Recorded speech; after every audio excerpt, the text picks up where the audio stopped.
शांति। आज 29 मार्च 2022 के बाबा के अनमोल मधुर महावाक्य सुनेंगे। मीठे बच्चे, जितना प्यार से यज्ञ की सेवा करो उतना कमाई है। सेवा करते करते तुम बंधन मुक्त हो जाएंगे, कमाई जमा हो जाएगी। आज की मुरली से प्रश्न है, अपने को सदा खुशी में रखने की युक्ति कौन सी है? बाबा कहे, अपने को सदा खुशी में रखने की युक्ति कौन सी अपनानी है? उत्तर है, अपने को सर्विस में बिजी रखो तो सदा खुशी रहेगी, कमाई होती रहेगी। सर्विस के समय आराम का ख्याल नहीं आना चाहिए। जितनी सर्विस मिले उतना खुश होना चाहिए। ऑनेस्ट बन प्यार से सर्विस करो। सर्विस के साथ साथ मीठा भी बनना है। कोई भी अवगुण तुम बच्चों में नहीं होना चाहिए। आज की मुरली से पहले गीत बजा है, यह वक्त जा रहा है। ओम शांति।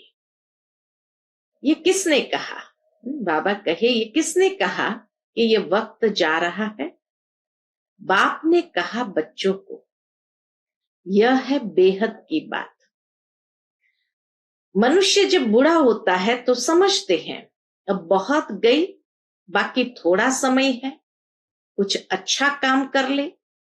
इसीलिए वानप्रस्थ अवस्था में सत्संग में जाते हैं। समझते हैं गृहस्थ में तो बहुत कुछ किया, अब कुछ अच्छा काम भी करे। वानप्रस्थी माना ही विकारों को छोड़ना, घर बार से संबंध छोड़ देना। इसलिए ही सत्संग में जाते हैं। सतयुग में तो ऐसी बातें होती नहीं। सतयुग में वानप्रस्थ लेने की या ऐसी बातें होती नहीं। बाकी थोड़ा समय है। जन्म जन्मांतर के पापों का बोझा सिर पर है। अब ही बाप से वर्षा ले लो।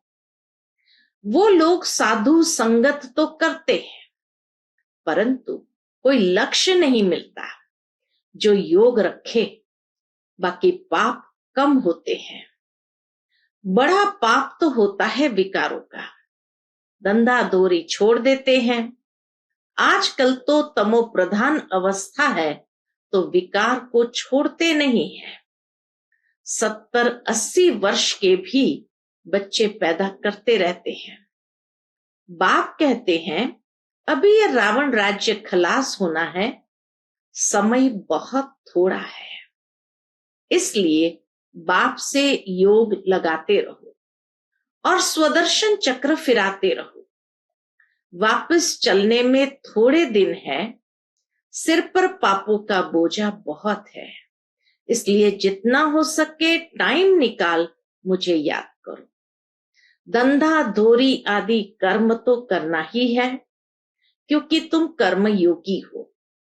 तो समय थोड़ा है उसका मतलब ये नहीं कि धंधा धोरी कर्म आदि छोड़ दे। बाबा कहे तुम कर्म योगी हो, 8 घंटा इसमें लगाना है, वह भी होगा पिछाड़ी में।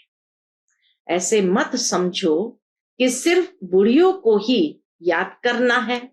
नहीं, सबका मौत अब नजदीक है। यह शिक्षा सबके लिए है।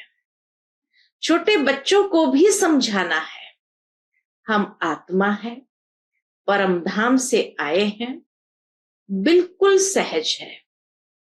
गृहस्थ का भी पालन करना है। गृहस्थ व्यवहार में रहते भी शिक्षा लेनी है, फिर बाबा की शिक्षा भी लेनी है। फिर सर्विसेबल बनने से बंधन आपे ही छूट जाएंगे। तो विशेष बाबा फिर सर्विसेबल बनने के लिए भी प्रेरणा देते। तो एक तो समय कम है, कर्मयोगी भी बनना है, छोड़ना भी नहीं है।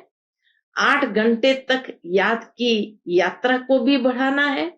और बाबा कहे सर्विसेबल बनने में ही बंधन आपे ही छूट जाएंगे। तो सर्विसेबल भी बनना है।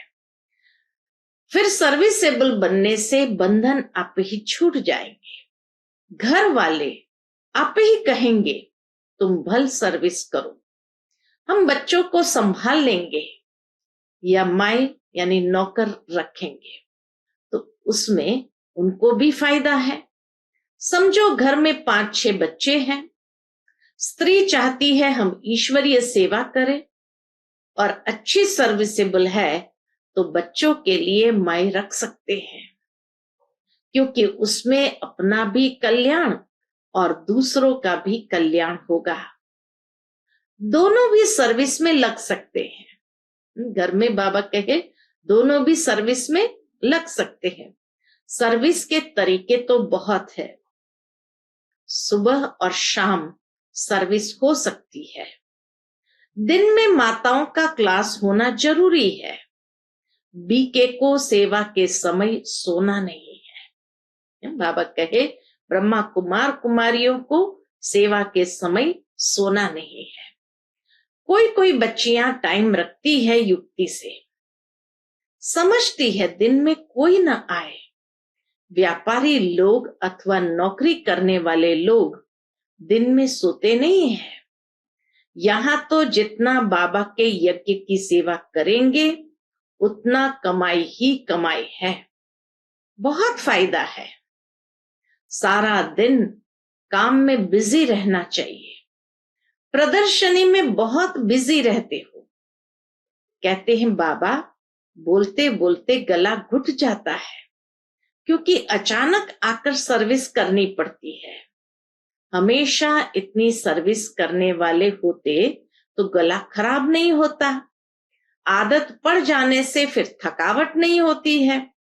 फिर एक जैसे तो सभी नहीं है।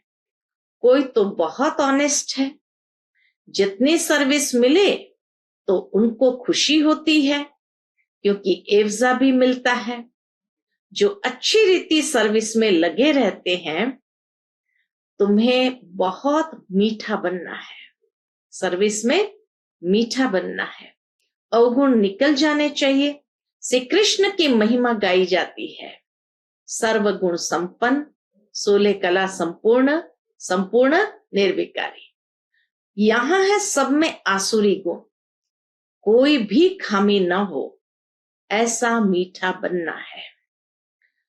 सो तब बनेंगे कब? बाबा कहे सो तब बनेंगे जब सर्विस करेंगे। कहां भी जाकर सर्विस करनी है, अनेक आत्माओं का कल्याण करना है, तो बाबा कहे कहां भी जाकर के सर्विस करनी है। रावण की जंजीरों से सबको छुड़ाना है। पहले तो अपनी जीवन बनानी है। हम बैठ जाए तो घाटा हमको पड़ेगा।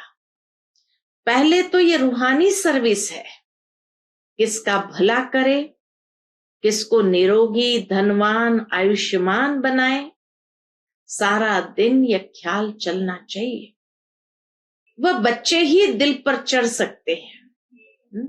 जो बाबा कहे सारा समय सर्विस के ख्याल में और रूहानी सर्विस करते रहेंगे, वह बच्चे ही दिल पर चढ़ सकते हैं और तख्त नशीन भी होते हैं।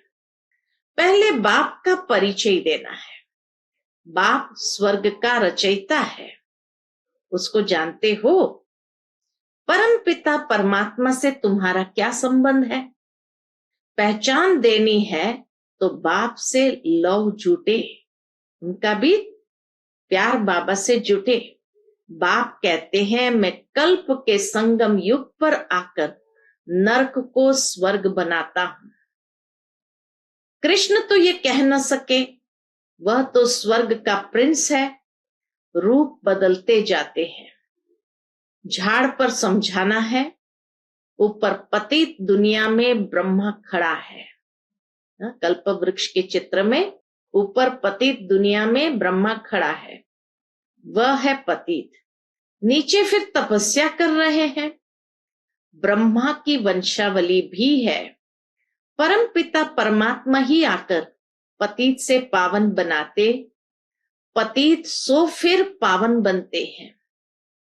कृष्ण को भी श्याम सुंदर कहते हैं। परंतु अर्थ नहीं समझते। तुम समझा सकते हो, यह पतित है, असुल नाम ब्रह्मा नहीं है। जैसे तुम सबके नाम बदली हुए हैं, वैसे बाबा ने इनको भी एडॉप्ट किया है। नहीं तो शिव बाबा ने ब्रह्मा को कहां से लाया? स्त्री तो है नहीं, जरूर एडॉप्ट किया। बाप कहते हैं मुझे इनमें ही प्रवेश करना है। प्रजा पिता ऊपर तो हो न सके, यहां चाहिए। पहले तो यह निश्चय चाहिए, मैं साधारण तन में आता हूं। गौशाला नाम होने कारण बैल और गाय भी दिखाते हैं। अब गौ को ज्ञान दिया है, वह गौ चराई है। बाबा पूछते हैं, गौ और बैल दोनों दिखाया, अब गौ को ज्ञान दिया है, वह गौ चराई है। यह नहीं लिखा है। चित्रों में श्री कृष्ण को ग्वाला बना दिया है। ऐसी ऐसी बातें और धर्म में नहीं है जितनी इस धर्म में है। यह सब भक्ति मार्ग की नूंद है। अब तुम बच्चे जानते हो, पुरानी दुनिया का विनाश, नई दुनिया की स्थापना हो रही है। बाबा समझाते हैं, इस सृष्टि चक्र को जानने से ही तुम भविष्य प्रिंस प्रिंसेस बनेंगे, अमर लोक में ऊंच पद पाएंगे। तुम जो कुछ पढ़ते हो भविष्य नई दुनिया के लिए। तुम यह पुराना शरीर छोड़ रॉयल धनवान घर में जन्म लेंगे। पहले बच्चा होंगे, फिर बड़े होंगे तो फर्स्ट क्लास महल बनाएंगे। तत्व। पहले बच्चा होंगे, फिर बड़े होंगे तो फर्स्ट क्लास महल बनाएंगे। तत्व। शिव बाबा कहते, जैसे ये मम्मा बाबा अच्छी तरह पढ़ते हैं, तुम भी पढ़ो तो ऊंच पद पाएंगे। रात को जागो, विचार सागर मंथन करो तो खुशी में आ जाएंगे। उस समय ही, विचार सागर मंथन करते समय ही खुशी का पारा चढ़ता है। दिन में धंधे आदि का बंधन है, रात को तो कोई बंधन नहीं। रात को बाबा की याद में सोएंगे तो सुबह को बाबा आकर खटिया हिलाएंगे। ऐसा भी बहुत अनुभव लिखते हैं। हिम्मते बच्चे, मददे बाप तो है ही। अपने ऊपर बहुत अटेंशन रखो। सन्यासियों का धर्म अलग है। जिस धर्म का जितना सीजरा होगा उतना ही बनेगा। जो और धर्म में कन्वर्ट हो गए होंगे वह फिर अपने धर्म में आएंगे। समझो, बाबा कहे समझो, सन्यास धर्म के 1 या 2 करोड़ एक्टर्स है, उतने ही फिर होंगे। ये ड्रामा बड़ा एक्यूरेट बना हुआ है। कोई किस धर्म में कन्वर्ट हो गए हैं, वह सब अपने अपने धर्म में चले जाएंगे। ये नॉलेज बुद्धि में बैठनी चाहिए। अब हम कहते हैं हम आत्मा है, शिव बाबा की संतान है, ये सारी विश्व मेरी है। कितना बेहद का भाव बाबा जागृत करते हैं कि हम आत्मा है, शिव बाबा की संतान है, ये सारी विश्व मेरी है। हम रचयिता शिव बाबा के बच्चे बने हैं, हम विश्व के मालिक हैं। ये बुद्धि में आना चाहिए, तब अथाह खुशी रहेगी। दूसरों को भी खुशी देनी है, रास्ता बताना है, रहम दिल बनना है। जिस गांव में रहते हो वहां भी सर्विस करनी चाहिए। सबको निमंत्रण देना है, बाप की पहचान देनी है। अगर ज्यादा समझने चाहते हो तो बोलो ये सृष्टि चक्र कैसे फिरता है, यह भी तुमको समझाते हैं। सर्विस तो बहुत है, परंतु अच्छे अच्छे बच्चों पर भी कभी कभी ग्रहाचारी आ जाती है। समझाने का शौक नहीं रहता। नहीं तो बाबा को लिखना चाहिए, बाबा सर्विस की, उसकी रिजल्ट यह निकली, ऐसे ऐसे समझाया, तो बाबा भी खुश हो जाए। समझे तो इनको सर्विस का शौक है। कभी मंदिर में, कभी स्मशान में, कभी चर्च में घुस जाना चाहिए। पूछना चाहिए, गॉड फादर से तुम्हारा क्या संबंध है? जब फादर है तो मुख से कहना चाहिए हम बच्चे हैं। हेवनली गॉड फादर कहते हैं तो जरूर हेवन रचेगा। कितना सहज है। आगे चलकर बहुत आफतें आने वाली है। मनुष्य को वैराग आएगा। इतनी आफतें आएगी तो मनुष्य को वैराग्य आएगा। स्मशान में मनुष्य को वैराग्य आता है। बस दुनिया की यह हालत हो जाएगी। इससे तो क्यों नहीं भगवान को पाने का रास्ता पकड़े। फिर गुरु आदि से जाकर पूछते हैं, तो इन बंधनों से छूटने का रास्ता बताओ। तुम्हें अपने बच्चों आदि की पालना भी करनी है और सर्विस भी करनी है। मम्मा बाबा को देखो, कितने बच्चे हैं। वह है हद का गृहस्थ व्यवहार। यह बाबा तो बेहद का मालिक है। बेहद के भाई बहनों को समझाते हैं, ये सबका अंतिम जन्म है। बाप हीरे जैसा बनाने आए हैं, फिर तुम कौड़ियों के पिछाड़ी क्यों पड़ते हो? सुबह और शाम हीरे जैसा बनने की सर्विस करो। दिन में कौड़ियों का धंधा करो। जो सर्विस पर हिर जाएंगे उनको घड़ी घड़ी बाबा बुद्धि में याद आता रहेगा। प्रैक्टिस पड़ जाएगी। जिनके पास काम करेंगे उनको भी लक्ष्य देते रहेंगे, परंतु निकलेंगे तो कोटों में कोई। आज नहीं तो कल, बाबा कहे आज नहीं तो कल याद करेंगे। तो फलाने दोस्त ने हमको ये बात कही थी। अगर पद पाना है तो हिम्मत चाहिए। भारत का सहज योग और ज्ञान तो मशहूर है, परंतु क्या था, कैसा था, वह नहीं जानते। यह त्योहार आदि सब संगम युग के हैं। सतयुग में तो है ही राजाएं। हिस्ट्री सारी है संगम की। सतयुगी देवताओं को राजाएं कहां से मिली, यह भी अभी ही मालूम पड़ा है। तुम जानते हो, हम ही राजाएं लेते हैं और हम ही गंवाते हैं। जो जितनी सर्विस करेंगे, अब तो प्रदर्शनी की सर्विस बढ़ती जाती है। प्रोजेक्टर भी गांव गांव में जाएगा। यह सर्विस बहुत विस्तार को पाएगी। बच्चे भी वृद्धि को पाते रहेंगे। फिर इन भक्ति मार्ग की वैल्यू नहीं रहेगी। यह ड्रामा में था, ऐसे नहीं कि यह क्यों हुआ, ऐसा न करते तो ऐसा होता था, यह भी नहीं कह सकते। पास्ट जो हुआ सो ठीक, आगे के लिए खबरदार। माया कोई विकर्म न कराए। मनसा तूफान तो आएंगे, परंतु कर्मेंद्रिय से कोई विकर्म नहीं करना। फालतू संकल्प तो बहुत आएंगे, फिर भी पुरुषार्थ कर शिव बाबा को याद करते रहो। हार्ट फेल नहीं होना है। कई बच्चे लिखते हैं, बाबा 15-20 वर्ष से बीमारी के कारण पवित्र रहते हैं, फिर भी मनसा बहुत खराब रहती है। बाबा लिखते हैं, तूफान तो बहुत आएंगे, माया हैरान करेंगी, पर विकार में नहीं जाना। यह तुम्हारे ही विकर्मों का हिसाब किताब है। योग बल से ही खत्म होगा, डरना नहीं है। माया बड़ी बलवान है, कोई को भी छोड़ती नहीं है। सर्विस तो अथाह है, जितना भी कोई करे।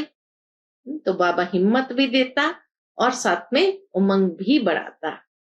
अच्छा, मीठे मीठे सर्विसेबल सिक्की लदे बच्चों प्रति नंबरवार पुरुषार्थ अनुसार माता पिता बाप दादा का याद प्यार और गुड मॉर्निंग। रूहानी बाप की रूहानी बच्चों को नमस्ते। हम सब रूहानी बच्चों की रूहानी माता पिता बाप दादा को याद प्यार गुड मॉर्निंग और नमस्ते नमस्ते। शुक्रिया बाबा, शुक्रिया। आज की मुरली से धारणा के लिए मुख्य सार है। पहली पॉइंट, दिन में शरीर निर्वाह अर्थ कर्म और सुबह शाम जीवन को हीरे जैसा बनाने की रूहानी सेवा करो।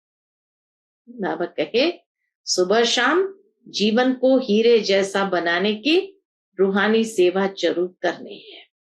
सबको रावण की जंजीरों से छुड़ाना है। दूसरी पॉइंट, माया कोई भी विकर्म न करा दे, इसमें बहुत बहुत खबरदार रहना है। कर्मेंद्रिय से कभी कोई विकर्म नहीं करना है। आसुरी अवगुण निकाल देने हैं। आज का बाप दादा का मधुर वरदान हम बच्चों के प्रति है। दिल की तपस्या द्वारा संतुष्टता का सर्टिफिकेट प्राप्त करने वाले सर्व की दुआओं के अधिकारी भव। दिल की तपस्या द्वारा संतुष्टता का सर्टिफिकेट प्राप्त करने वाले सर्व की दुआओं के अधिकारी भव। तपस्या के चार्ट में अपने को सर्टिफिकेट देने वाले तो बहुत है, लेकिन सर्व की संतुष्टता का सर्टिफिकेट तभी प्राप्त होता है जब दिल की तपस्या हो, सर्व के प्रति दिल का प्यार हो, निमित्त भाव और शुभ भाव हो। ऐसे बच्चे सर्व की दुआओं के अधिकारी बन जाते हैं। कम से कम 95% आत्माएं संतुष्टता का सर्टिफिकेट दे, सबके मुख से निकले कि हाँ यह नंबर 1 है। ऐसा सबके दिल से दुआओं का सर्टिफिकेट प्राप्त करने वाले ही बाप समान बनते हैं। आज का स्लोगन है, समय को अमूल्य समझकर सफल करो तो समय पर धोखा नहीं खाएंगे। समय को अमूल्य समझकर सफल करो तो समय पर धोखा नहीं खाएंगे। अच्छा, Om Shanti. To watch Peace of Mind channel videos on YouTube, subscribe us on youtube.com/TV Peace of Mind. Just a click for a peaceful life.